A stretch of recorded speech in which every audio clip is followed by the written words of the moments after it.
நெற்களஞ்சியம், தஞ்சாவூர்னாலும் நெற்களஞ்சியம் தான். எப்படி சூப்பராக இருக்குது பாருங்கள். கிராமத்து வாழ்க்கை தான் என்ன இருந்தாலும்.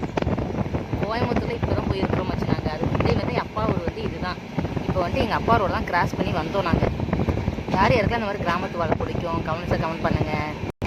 யாரெல்லாம் வந்து தஞ்சாவூர் மாவட்டத்தில் இருக்கிறீங்க, கும்பகோணம் மயிலாடுதுறையில் நம்ம வீடியோ பார்க்குறவங்க இருந்தால் அதையும் கமெண்ட் பண்ணுங்கள். இப்போ பாருங்கள், வாழை மரம்லாம் அப்படியே சூப்பராக இருக்குது. நெல்லை பாருங்கள், அப்படியே பச்சை பசுமையாக அவ்வளோ ஒரு சூப்பராக இருக்குது. இப்போ கண்கொள்ளா காட்சி பாருங்கள். வயசானவங்களாம் களை எடுத்துகிட்டு இருக்கிறாங்க. அவ்வளோ ஒரு சூப்பராக இருக்குது பார்க்குறதுக்கே. வரும்போது அப்படியே எங்கள் வீட்டுக்கு ஃபோன் பண்ணது. அப்பா வந்து கொஞ்சம் வேலை விஷயமா மீட்டிங் போயிருக்குன்னு சொல்லியிருந்தாங்க. தம்பியும் வேலைக்கு போயிட்டாப்புல. அதனால் அத்தைக்கு ஃபோன் பண்ணி சொன்னேன். அத்தை வந்து நின்னாங்க ஸ்டேஷன்கிட்ட. அப்படியே வர வழியில் அத்தைக்கு ஒரு பாய் சொல்லிவிட்டு அப்படியே அத்தையை அப்படியே ட்ரெயின்லேயே போகும்போதே பார்த்தாச்சு.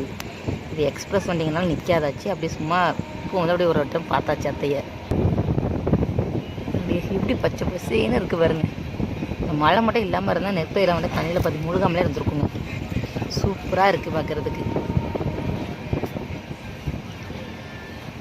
யார் யாரெல்லாம் தஞ்சாவூர் மாவட்டத்தில் நம்ம வீடியோ பார்க்குறீங்கன்னு கமெண்ட் பண்ணுங்கள். நம்ம வீடியோ பிடிச்சிருந்தா லைக் பண்ணுங்கள். நம்ம சேனலில் புதுசாக பார்க்குறவங்க நம்ம சேனலை சப்ஸ்கிரைப் பண்ணிடுங்க. இயற்கை எழில் கொஞ்சம் தஞ்சை மாவட்டம்.